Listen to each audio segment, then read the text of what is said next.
Radio Soupente, la station des Rapins, 100 fois sans loi et sans corvette. L'émission à Racaille du 17 décembre 2024 qui va tout de suite rentrer avec la présentation de l'expo sur Ribera que nous avons vu au Petit Palais. Voilà, une exposition qui s'appelle Ténèbres et Lumière et une très belle exposition, des bonnes surprises, effectivement. Je pense qu'on ne s'attendait pas à être autant admiratif de cette peinture, quoi. Alors, José Ribera, voilà, c'est la première rétrospective en France qui est consacrée à son œuvre. José Ribera, c'est date de naissance 1591, date de mort 1652. C'est un peintre espagnol qui est né dans la province de Valence et qui a été surnommé Lo Spagnoletto, l'Espagnolet, en raison de sa petite taille. Et c'est l'un des plus grands représentants de l'école napolitaine de peinture et européenne au XVIIe siècle, ainsi que l'un des peintres les plus importants qui a suivi la tendance du Caravage napolitain. Il est issu d'une famille modeste, son père est cordonnier.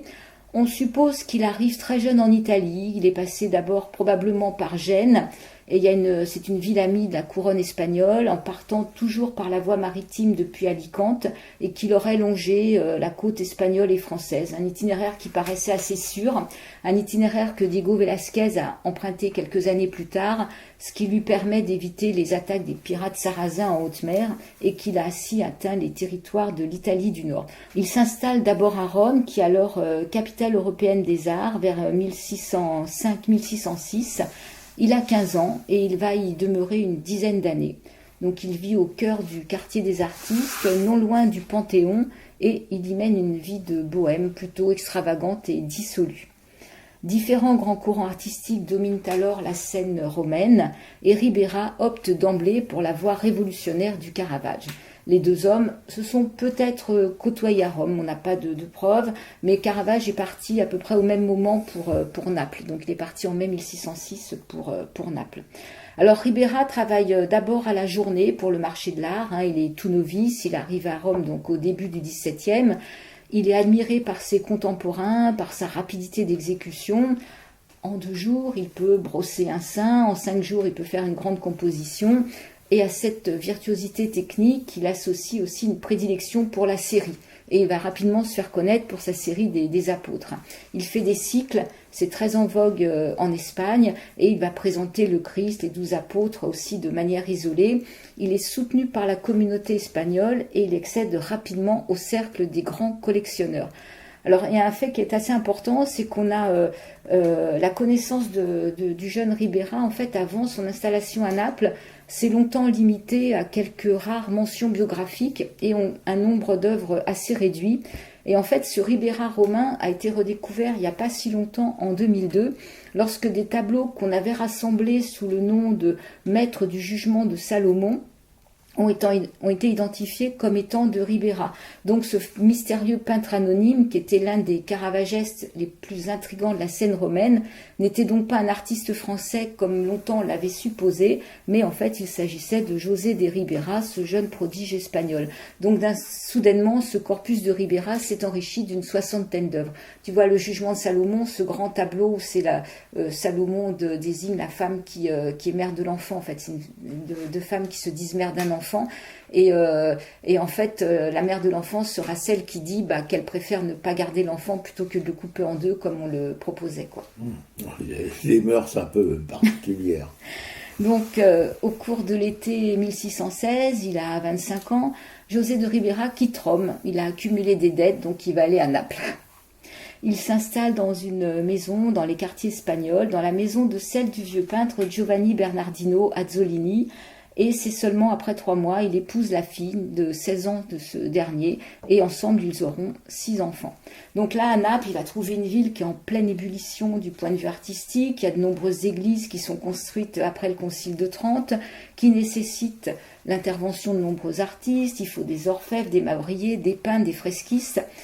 Les mécènes et les collectionneurs privés sont particulièrement attentifs à leurs collections qui sont situées dans les édifices familiaux de la ville. et c'est également une possession espagnole qui est gouvernée par des vice-rois qui se succèdent rapidement. Donc très vite apprécié par ses serviteurs de la monarchie, Ribera se voit assuré d'une protection officielle et acquiert donc un statut de peintre de cour. Et le contexte dans lequel il se trouve est celui qui suit immédiatement le deuxième séjour napolitain du Caravage, et avec la croissance exponentielle dans la ville de ses partisans et du mouvement caravagesque napolitain.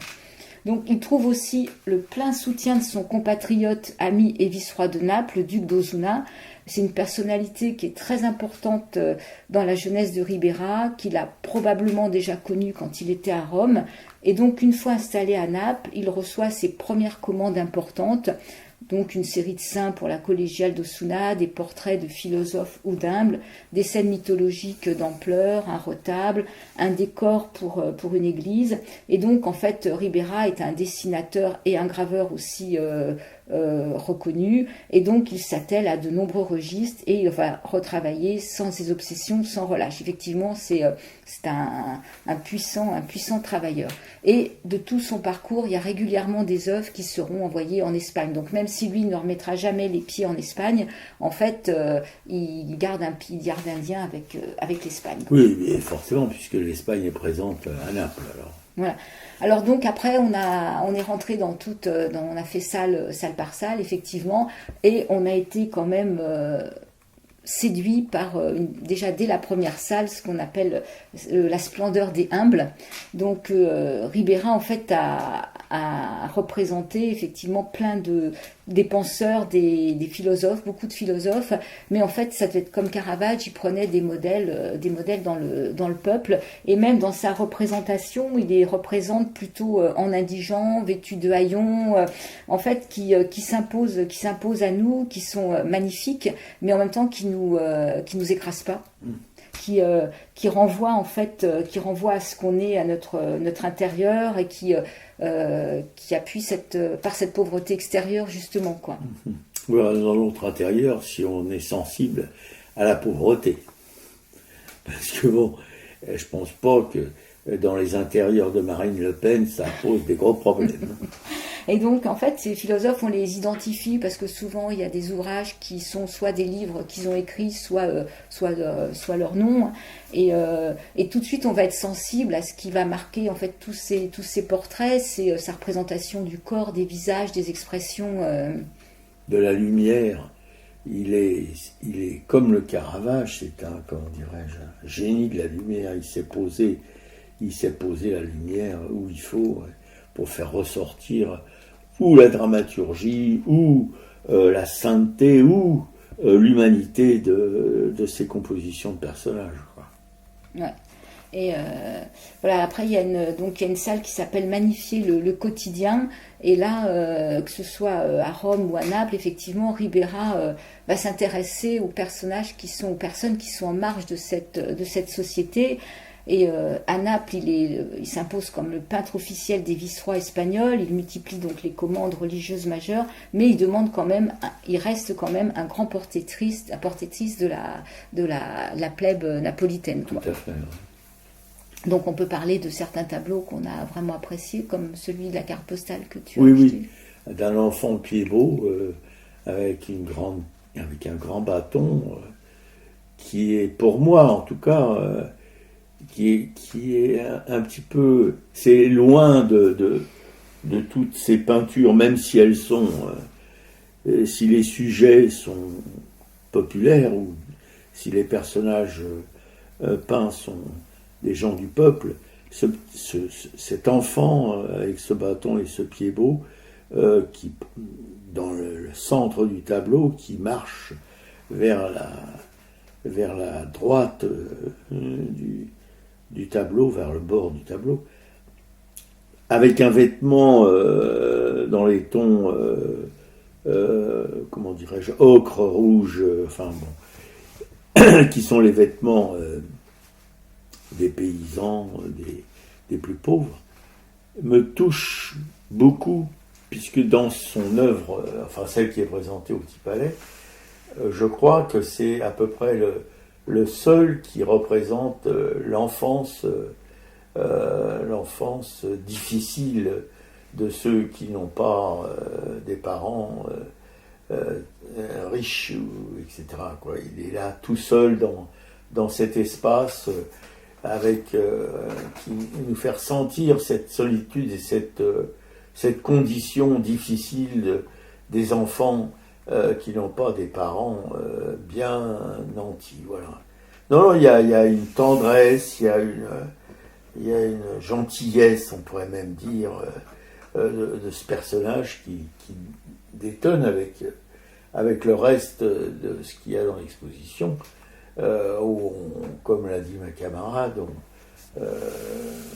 Ribera a travaillé beaucoup sur les philosophes, des gens, et même des gens importants, même s'il prenait comme modèle des gens du peuple, ce qui leur faisait des trognes qui n'étaient pas du tout, comment dirais-je, qui n'allaient pas vraiment franchement avec leurs habits, leurs conditions privilégiées. Voilà. Ouais. Et puis il y a une gestuelle dans ces personnages qui est complètement extraordinaire. Voilà, il fait se mouvoir des corps comme on l'a rarement vu, même chez le Caravage. Quoi. Il y a une espèce, je dirais pas de torture, mais de postures corporelles qui sont tout à fait inédites dans la peinture du XVIIe siècle.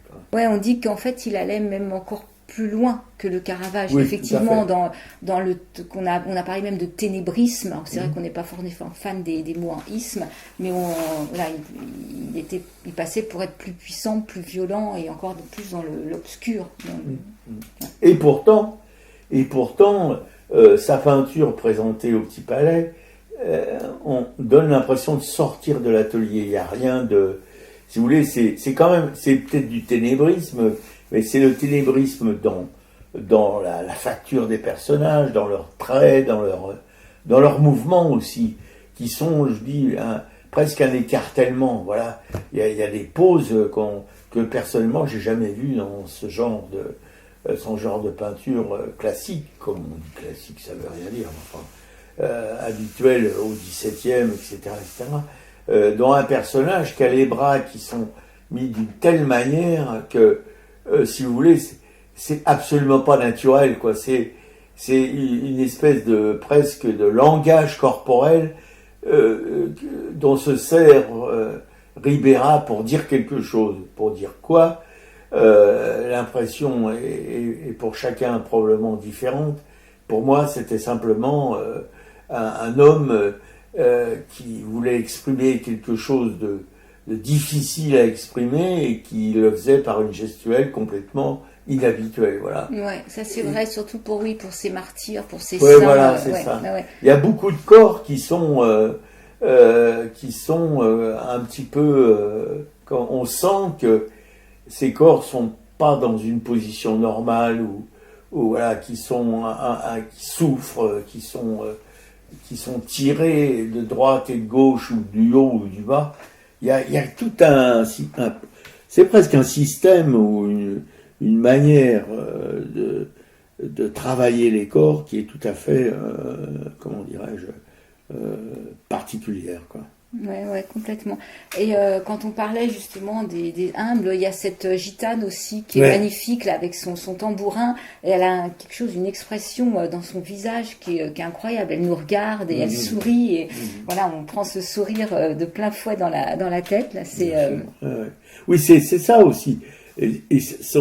Sa peinture se limite pas à faire des formes, à les mettre dans des conditions ou des positions complètement extravagantes, mais il y a les yeux. Voilà, c'est vrai que les yeux sont très importants dans son travail. Des yeux qui vous trifouillent jusqu'au fond, quoi. Voilà, qui sont là, un peu inquiétants. Oui, parce que même cette gitane, si elle est très belle, si elle est ceci, comme peut être une gitane peinte par un grand artiste, mais ses yeux, par contre, sont pas vraiment des yeux gentils. Ouais. Il y a une usurière aussi qui est avec sa balance, là, qu'on voit de profil. Enfin, il y a vraiment, il y a une vérité qui est impressionnante. Et il y a un tableau qui est un tableau qui est très original. En fait, c'est la femme à barbe. Et en fait, voilà, c'est une histoire vraie. Hein, ça a été une commande. En fait, c'est un couple. C'est Magdalena Ventura et son mari, en fait, qui était dite la femme à barbe. Cette femme avait déjà, je crois, 2 ou 3 enfants, et à 37 ans, elle a un nouvel enfant. Et en fait, après, lui pousse une barbe. Et donc, il y a une commande de ce tableau. Donc, on voit le couple, donc le mari qui est en arrière-plan et cette femme à barbe. Bon, moi, je pense que le modèle a été un modèle d'homme, parce que je crois qu'on revoit cet homme sur d'autres tableaux. Et puis, on voit le sein, en fait, qui donne à boire à l'enfant. Il est pas tout à fait bien, enfin, il est un peu disproportionné, quoi. Mais en tout cas, c'est une œuvre qui est vraiment impressionnante, quand même. Oui, moi, j'ai détesté. Ouais, t'as détesté. Ouais. Moi, c'est le sujet, en fait, qui m'a plu, parce que c'est justement, c'est quelque chose qu'on n'a pas passé sous silence. C'est le fait que, bah oui, c'était ça existe, et on l'assume, quoi, complètement, Oui. quoi. Et là que je dirais que c'est son côté espagnol qui ressort, quoi, parce que c'est un peu la peinture espagnole de Velázquez, de Goya et tout ça, avec leurs monstres. Voilà, c'est un petit peu ça aussi, son côté. Mais ça n'apparaît que dans cette œuvre, je crois. Oui, plutôt, ouais.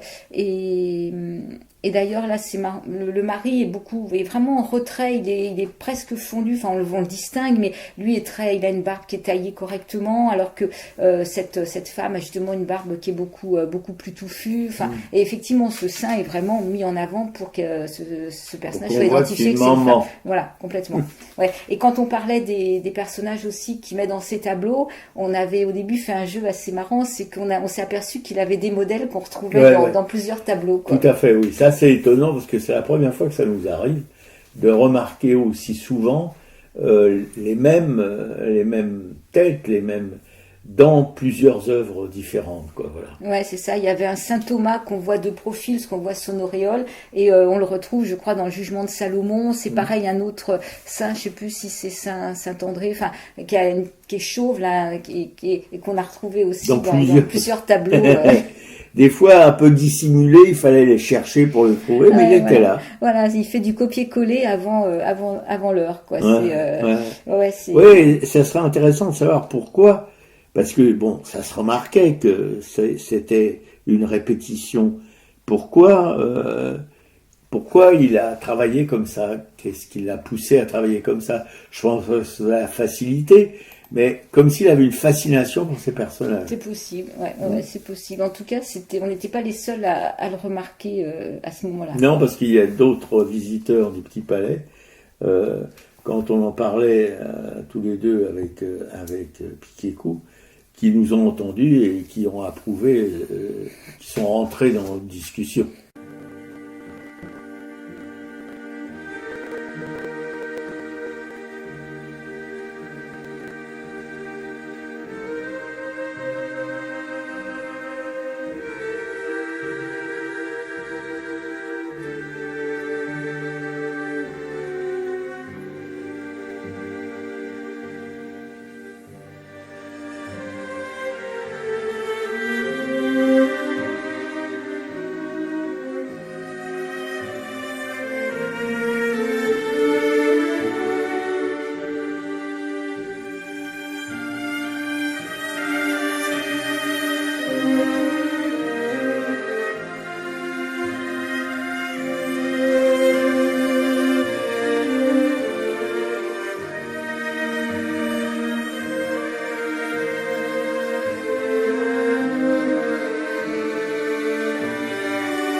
C'est un adagio en sol mineur d'Albinoni.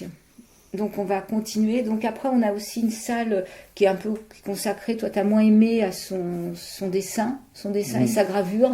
Bon, moi ce que j'aimais c'est que ce sont des personnages un peu fantasques, c'est pareil, des satires, des traits un peu grossiers. Donc moi c'est toujours ce côté un peu fantasmagorie du Nord que j'aime bien. Et là bon, c'est pas le Nord, mais en fait ça j'ai bien aimé. Non, en mais fait tout ce côté burlesque, caricature. Mais les Espagnols, ils sont aussi assez fortiches pour ça, comme je te répète, pas comme Goya par contre, et Velasco, Oui. qui ont fait dans ces personnages qui sont un peu la spécialité des gens du Nord. Et il y avait aussi quelques gravures. Alors il en a pas fait beaucoup, mais voilà, il a travaillé à l'eau forte, quoi. Non, non, incontestablement, c'était quelqu'un qui était un virtuose dans toutes les disciplines des arts visuels, quoi. Il y a aucun doute là-dessus. Avec en particulier une prédisposition pour peindre les corps d'une manière complètement différente de tous les gens, de tous les peintres de cette époque. Voilà. Des corps qui sont d'une plasticité incroyable, qui peuvent prendre toutes les positions possibles et imaginables, avec toujours des peaux où on voit les poils, on voit la luisance de la peau, les veines, tout ce qui compose un vrai corps, quoi. Et ça ne rend pas les corps répugnants ou monstrueux. Au contraire, on rentre dans ce bal gestuel, ce bal un peu un peu clownesque même par certains côtés. Voilà, et on s'y complaît d'ailleurs, parce que bon, c'est assez rare dans la peinture de ces époques du Quattrocento de voir de telles acrobaties picturales. Ah ouais, non, mais moi, les corps, après, quand c'est les corps de martyrs, là, j'étais sidérée par les expressions, par même, effectivement, comme tu dis, ce rendu des poils, des mains, des ongles, les rides sur les mains, enfin, vraiment, c'est impressionnant, quoi. Ces corps, ces bouches ouvertes avec les dents. D'ailleurs, il y a quelques croquis, on voit qu'ils s'exercent à faire des mains, des yeux, mais j'avoue, je m'attendais pas du tout à une telle puissance dans le travail, quoi. Et donc il a aussi réinventé la fable antique, donc dans les années 1630, donc là c'est sa période assez prolifique. Il reçoit des honneurs, il va être décoré de la Croix de l'Or du Saint-Esprit à Rome, il a une position dominante sur la scène artistique napolitaine, et là il fait ses plus beaux chefs-d'œuvre profanes, donc des grandes compositions spectaculaires inspirées de la fable antique, mais qui réinvente avec truculence.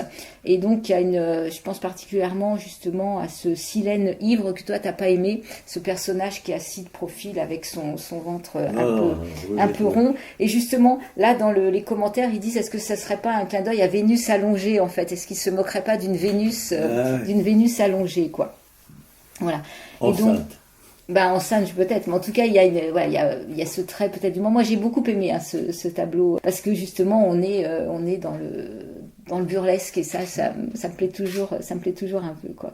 Donc il y a tout ce traitement des décors, toujours là une fois de plus, quoi. Après il y a une autre salle qui s'appelle Convaincre par le vrai et l'émotion, et là voilà on revient aux préconisations de l'Église catholique avec la contre-réforme, justement, où là on remet l'image au centre. Donc il faut que les images éveillent des dévotions de fidèles, qu'il y ait des émotions. Donc on va être dans une peinture qui va être plus religieuse et sans être des comment dirais-je des mécréants complets. Parfois la peinture dite religieuse est un peu gavante. Voilà, c'est toujours la même chose. C'est hier que j'ai vu, je voulais regarder justement un film où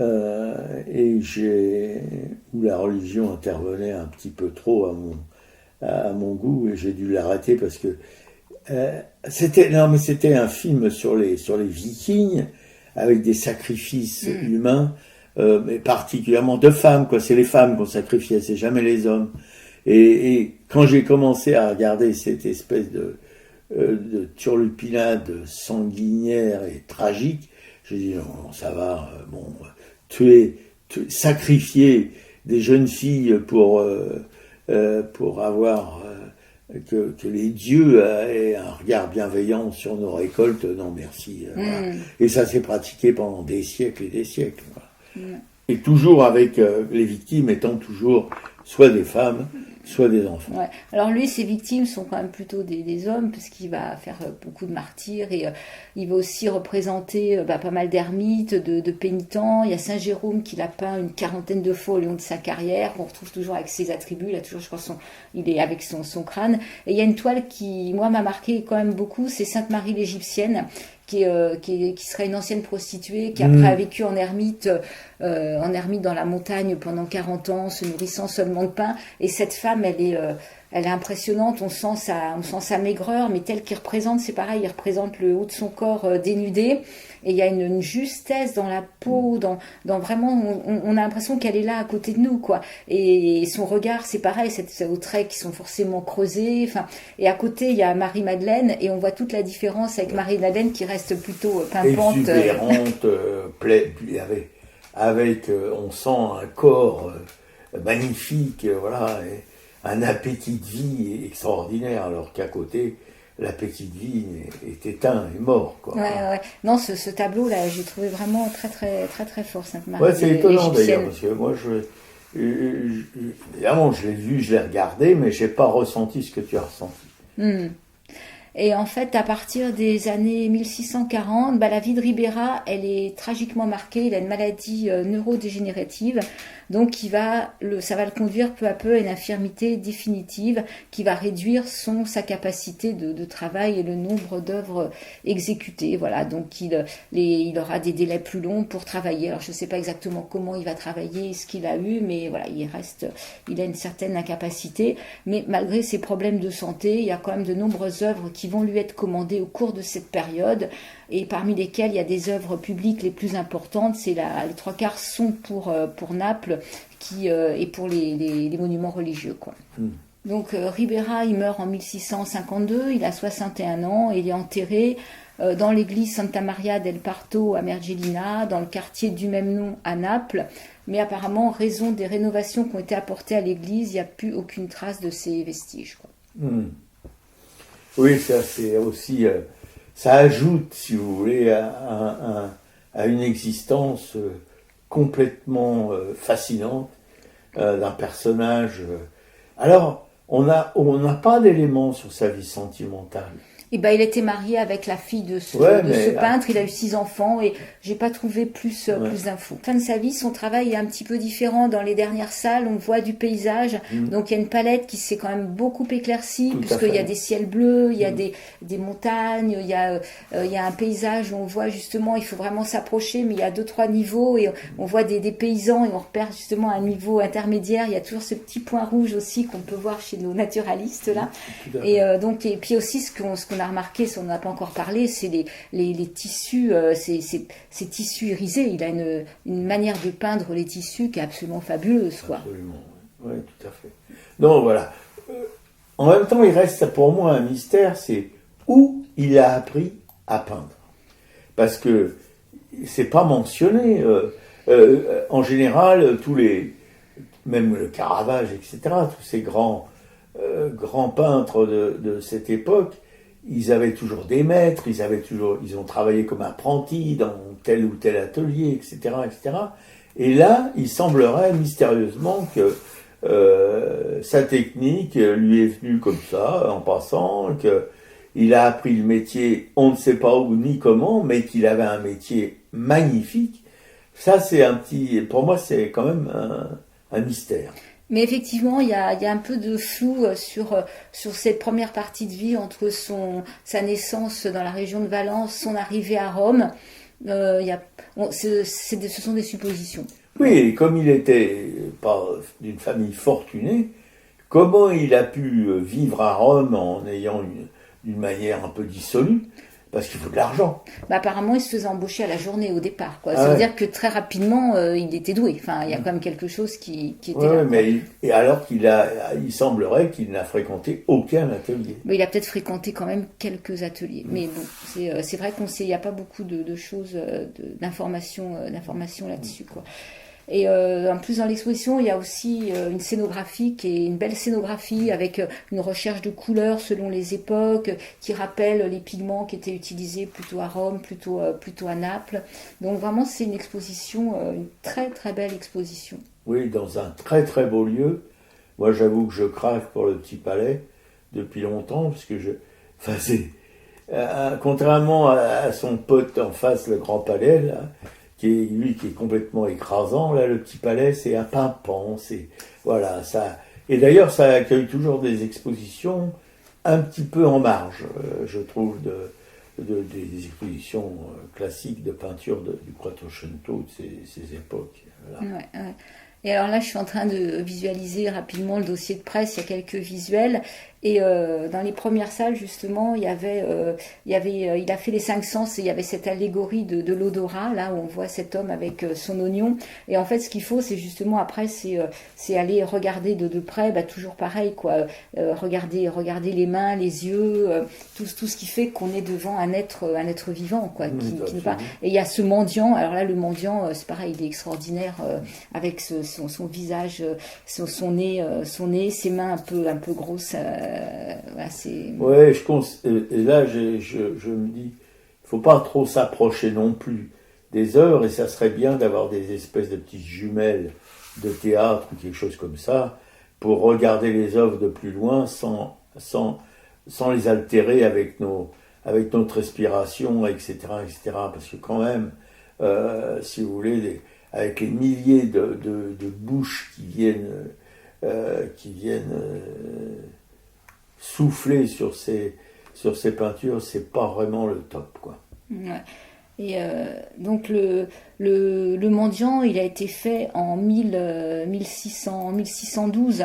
Un peu comme cette peintre italienne là, Artemisia, qui a son premier tableau qui l'a révélé, elle avait 19 ans. Et d'ailleurs, justement, il y a une fresque chronologique sur un peu sa vie et ses mécènes. Nous, on ne s'est pas attardé sur les mécènes parce qu'on n'a pas envie de rentrer dans des tas de noms de mécènes. Mais il y a aussi les événements qui se sont passés à Naples et entre autres la venue de Velázquez et de Artemisia Gentileschi au moment où il était à Naples. Donc peut-être ils se sont aussi croisés, quoi. Probablement.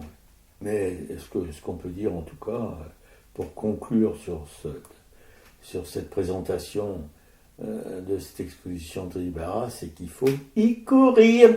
Ouais. Et ça se termine par une salle, c'est un tableau anonyme, c'est pas du tout Ribera, c'est simplement ce à quoi il était régulièrement confronté à Naples avec quand même ses procès, c'est les violences ça s'appelle.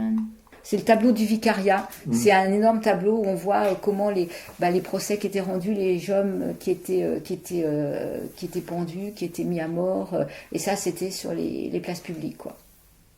Ce qui a peut-être influencé aussi quand même ce regard. Il y a quand même toujours il y a beaucoup de violence quand même dans ces tableaux. Donc c'est quelque chose qui l'a probablement influencé tout au long de sa vie, quoi. Comme ça a pu influencer aussi le Caravage ou cette jeune femme Francesca Artemisia, voilà. Non, c'est des époques, on imagine mal aujourd'hui, mais sont des époques d'une violence extrême, quoi. On s'assassinait de toutes les manières possibles, voilà, dans des ruelles, on s'empoisonnait aussi, enfin bon, c'était pas vraiment quelque chose où on tuait sa femme si on en avait marre, et voilà, quoi.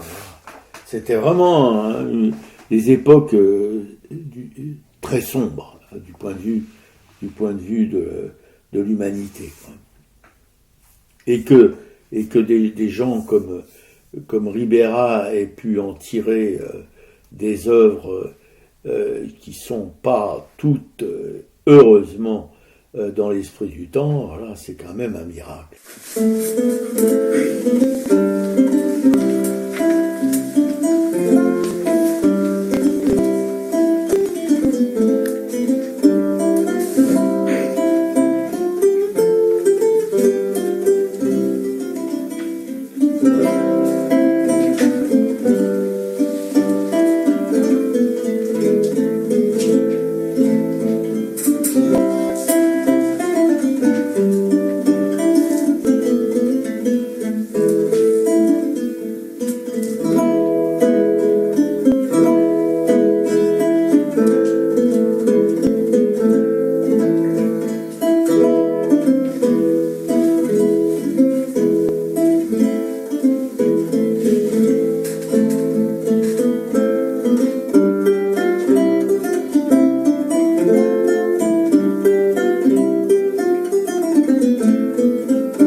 exposition. Donc cette exposition, José de Ribera au Petit Palais, entre ombre, ténèbres et lumière.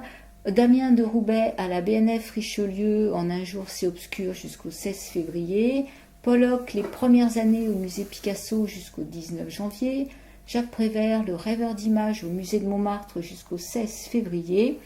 Josephson, sculpture au musée d'art moderne jusqu'au 16 février. Éric Dubuc au MAM prolongé jusqu'au 23 mars. Eugène Carrière, peintre et humaniste au musée Eugène Carrière à Gournay-sur-Marne jusqu'au 30 mars, mais seulement le dimanche de 15h à 18h. Harriet Backer, la musique des couleurs au musée d'Orsay jusqu'au 12 janvier. Caillebotte, peindre les hommes à Orsay jusqu'au 19 janvier. Les figures de fous au Louvre jusqu'au 3 février. Nadia Léger au musée Mayol jusqu'au 23 mars. Voilà les principales expositions. Le culturel de la semaine. Alors moi, cette semaine, je suis allée 2 fois au cinéma. J'ai la chance d'habiter Montreuil, d'avoir un cinéma assez extraordinaire.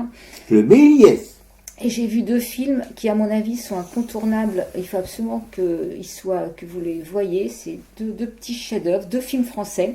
Le premier, ça s'appelle 20 dieux. C'est un film de Louise Courvoisier. Donc c'est l'histoire d'un jeune garçon qui a 18 ans, qui est avec ses copains, qui boit des bières, qui fait les petits balles du samedi soir avec ses copains. Et en fait, d'un coup, son père va mourir, il va s'occuper de sa petite sœur de 7 ans, il faut qu'il gagne sa vie et il va se mettre en tête de fabriquer le meilleur comté de la région parce qu'il a appris que le prix de médaille d'or rapportait 30 000 euros. Donc il va être avec ses amis et ils vont faire en sorte de réussir à faire du comté. On ne sait pas, je ne vais pas dire s'ils vont le faire ou pas, mais en tout cas c'est un film qui est d'une authenticité, d'une sincérité incroyable. C'est joué par des acteurs non professionnels, la réalisatrice est jurassienne aussi, et on sent tout est juste dans ce film. Et il n'y a rien de trop, ça dure 1h30, c'est très bien monté, et il y a des tas de petits détails. Enfin vraiment, ces acteurs sont incroyablement vrais, et on passe un merveilleux moment de cinéma, et on ressort de là, ça fait du bien. Et le deuxième film qui m'a fait énormément de bien, je l'ai vu hier, ça s'appelle En fanfare. C'est aussi donc un film français d'Emmanuel Courcol. Et là, c'est la rencontre de 2 frères qui ne savent pas au départ qu'ils sont frères. Il y en a un qui a été adopté, qui est chef d'orchestre de renommée internationale, qui parcourt le monde.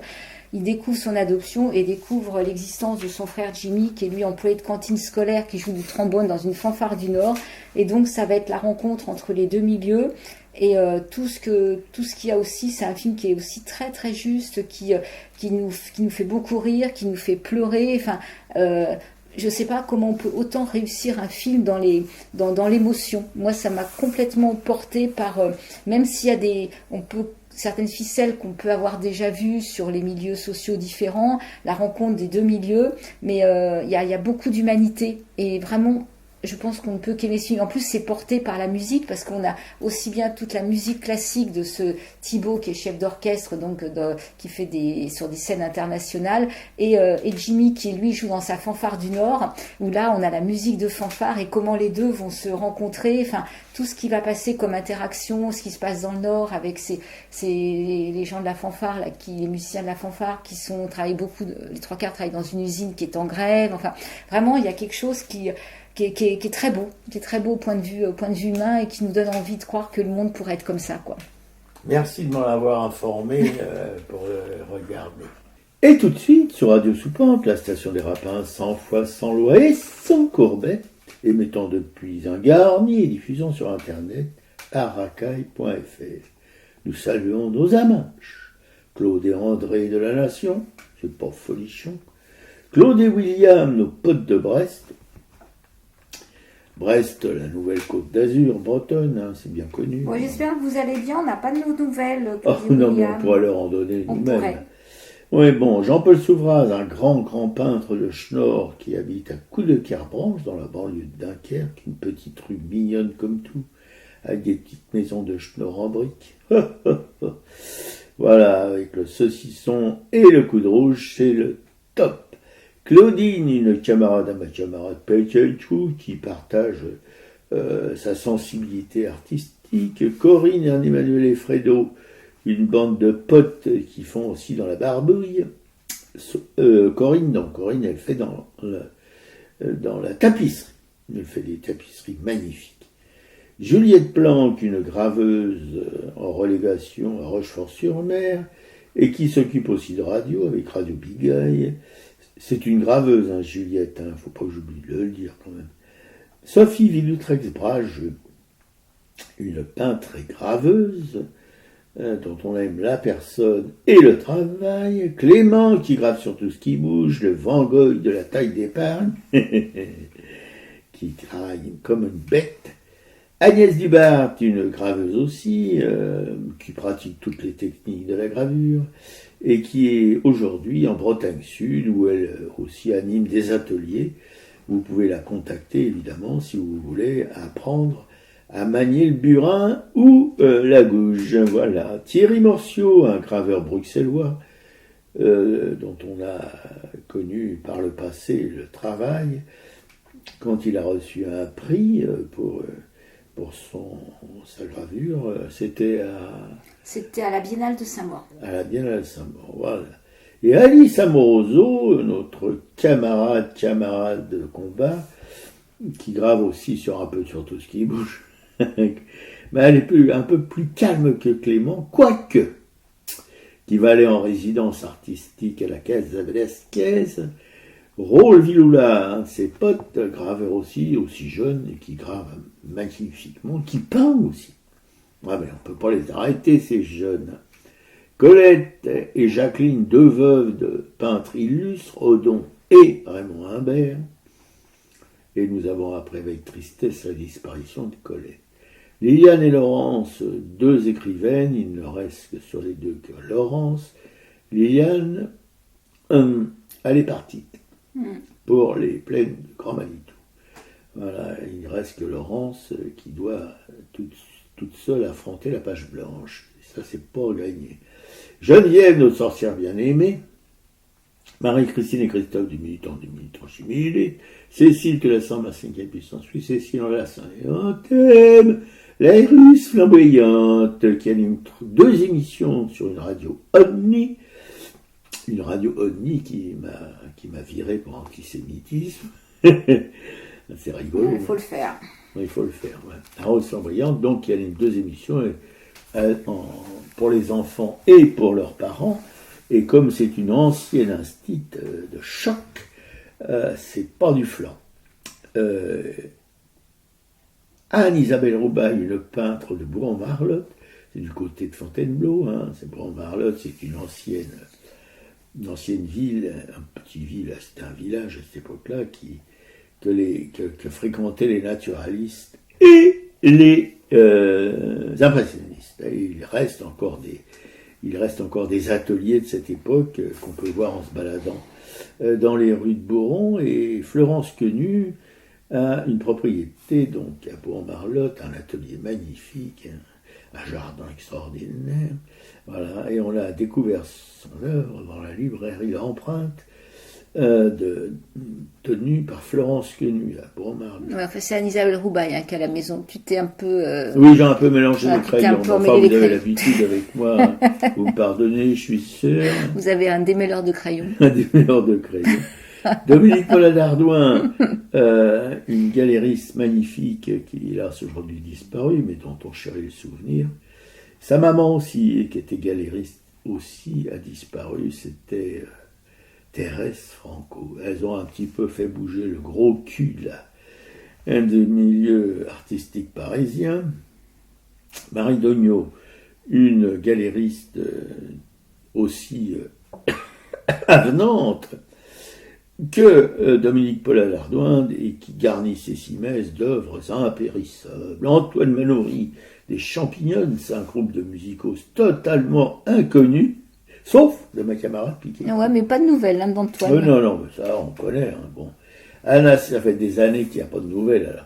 Anna Sidoratska, une peintre polonaise, amie de ma camarade Piquet-Cou, elles habitent pas loin l'une de l'autre, donc elles se rencontrent assez souvent, et qui peint admirablement quand elle peint, parce qu'elle a des périodes de rémission.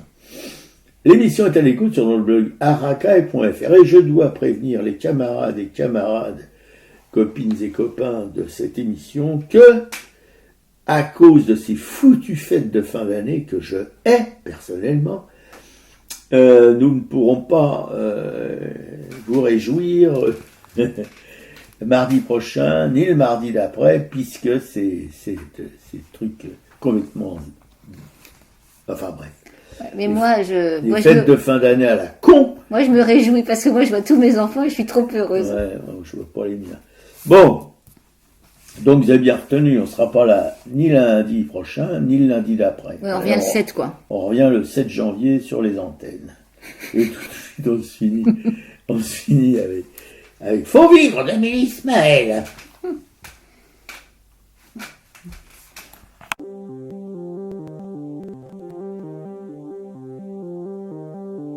Malgré l'écran suet une néance, et pour mieux nous manger enfants, et les silences, et les boucans, faut vivre.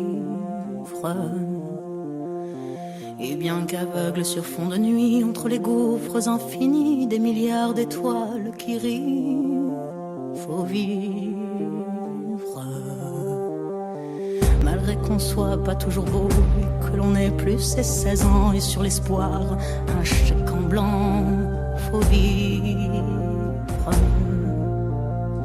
Malgré le cœur qui perd le nord, au vent d'amour qui souffle encore, et qui parfois encore nous grise, faut vivre. Malgré qu'on n'ait pas de génie, n'est pas Rimbaud qui veut Pardi, et qu'on se cherche un alibi. Malgré tous nos morts sans coquette qui errent dans les rues de nos têtes, faut vivre. Malgré qu'on soit brave et salaud, qu'on ait des complexes à gogo et qu'on les aime, c'est ça le pire, faut vivre. Malgré l'idéal du jeune temps qui s'est usé au nerf du temps et par d'autres pris en chantant, faut vivre. Malgré qu'en se tournant vers le passé, on est effrayé de s'avouer qu'on a tout de même un peu changé, faut vivre. Malgré que l'on soit de passage, qu'on vive en fou, qu'on vive en sage, tout finira dans un naufrage, faut vivre. Malgré qu'au ciel de nos poitrines, en nos sentinelles endormies, dans un bruit d'usine gémit, le cœur aveugle qui funambule sur le fil du présent qui fuit, faut vivre. Malgré qu'on noue l'enfant mort, s'il peut parfois remuer encore comme un vieux rêve qui agonise, faut vivre. Malgré qu'on soit dans l'engrenage des notaires et des héritages, où le cœur s'écœure et s'enlise, faut vivre. Malgré qu'on fasse de l'humour noir sur l'amour qui nous en fera boire, jusqu'à ce qu'ils nous disent au revoir, faut vivre. Malgré qu'à tous les horizons, comme un point d'interrogation, la mort nous regarde d'un œil ivre, faut vivre. Malgré tous nos serments d'amour, tous nos mensonges jour après jour, et bien que l'on n'ait qu'une vie, une seule pour l'éternité, malgré qu'on la sache rater, faut vivre.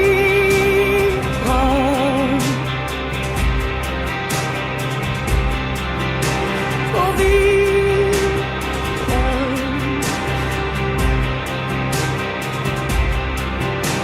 Faut vivre. Faut vivre.